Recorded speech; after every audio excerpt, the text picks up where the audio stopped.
Audio Jungle.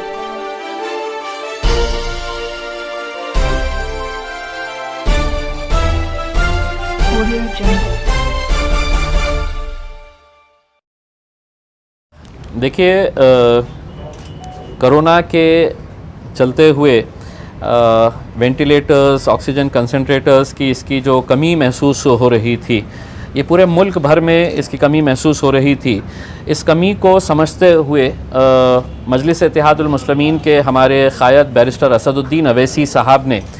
इसको गंभीरता से लिया और उनको ये एहसास हुआ कि हम सरकार के ऊपर इसलिए निर्भर नहीं कर सकते हैं कि वैसे भी हुकूमत ने हमारे पास औरंगाबाद के अंदर जब वेंटिलेटर्स दी तो 150 वेंटिलेटर्स आए, लेकिन वो किसी काम के नहीं थे,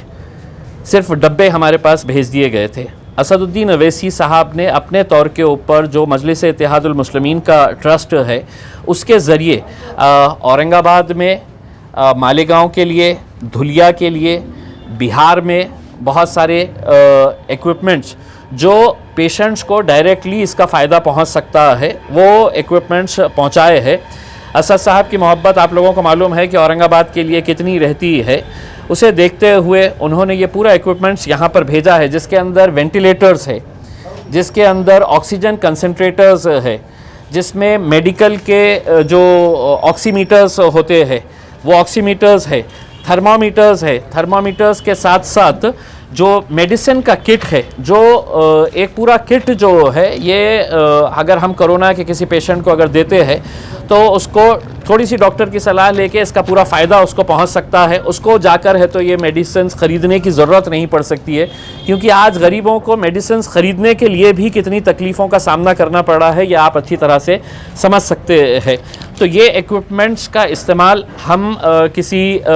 हमारे जो हैदराबाद से आए हुए लोग हैं, ये हमारी ही टीम को है तो डेमोन्स्ट्रेट करके बताएंगे कि किस तरह से अगर किसी को ऑक्सीजन की ज़रूरत है तो उसे सीधा वहाँ पर वेंटिलेटर हॉस्पिटल जाने की ज़रूरत नहीं है। ये ऑक्सीजन कंसंट्रेटर्स हम हमारे तौर के ऊपर वहाँ पर उनको देंगे, इमीडिएट है तो पेशेंट को रिलीफ मिलेगा। जो दूसरे इक्विपमेंट्स है, वेंटिलेटर्स चूँकि हम लोग नहीं कर सकते हैं तो हम किसी प्राइवेट हॉस्पिटल को ये वेंटिलेटर्स देंगे और उनके साथ एक एग्रीमेंट करेंगे कि ये वेंटिलेटर का इस्तेमाल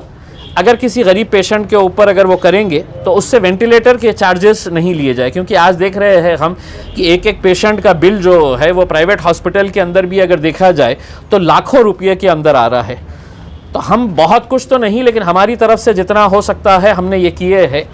चूँकि लॉकडाउन की वजह से सामान लाना बहुत दिक्कत हो रही है, तो हमारी हैदराबाद की टीम जो है, माज साहब है, बाबा भाई है, ये लोगों ने ट्रेन के ज़रिए इसको लेकर आए हैं। आगे और भी कंसाइनमेंट्स आने वाले हैं। वो कंसाइनमेंट जैसे ही लॉकडाउन ख़त्म होता है तो वो कंसाइनमेंट हमारी कोशिश है कि दूसरे हमारे जो ऐसे इलाके जहाँ पर मेडिकल की सुविधा बिल्कुल नहीं है तो वो सुविधाएं हम वहाँ पर देंगे। हमने देखा है कि ये कुछ लोग कहते हैं कि सरकारी अस्पताल के अंदर हम सरकार को इसमें से कुछ नहीं देने वाले हैं, क्योंकि सरकार की अब आदत पड़ गई है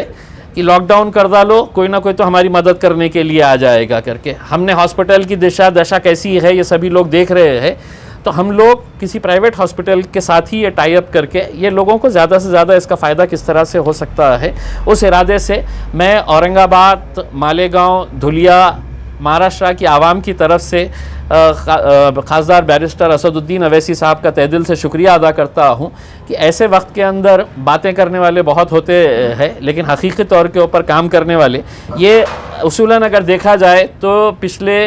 2 महीने से जो असद साहब की कोशिशें थी कि कैसा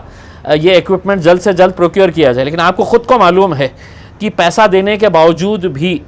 ये बहुत मुश्किलों से इक्विपमेंट्स मिल रहे हैं, क्योंकि इसकी डिमांड इतनी ज़्यादा हो गई है। तो असद साहब ने हमसे ये कहा है कि मैं पहला कंसाइनमेंट भेज रहा हूँ, उसको जितने ज़्यादा लोगों तक इसका फ़ायदा पहुँच सकता है वो फ़ायदा पहुँचाने की कोशिश करें। तो मैं तमाम लोगों की तरफ से एमआईएम पार्टी के हमारे प्रमुख बैरिस्टर असदुद्दीन अवैसी साहब, अकबर अवैसी साहब का तहे दिल से शुक्रिया अदा करता हूँ।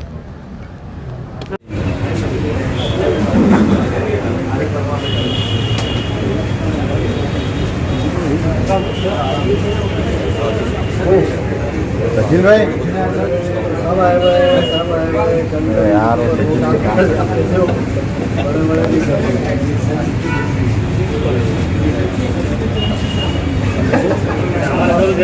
दिवसभर काढा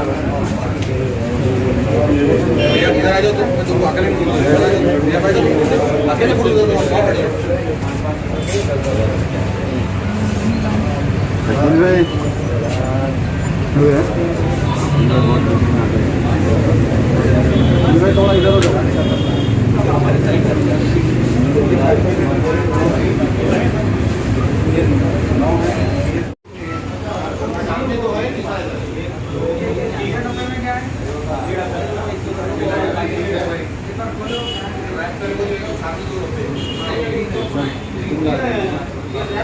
क्या है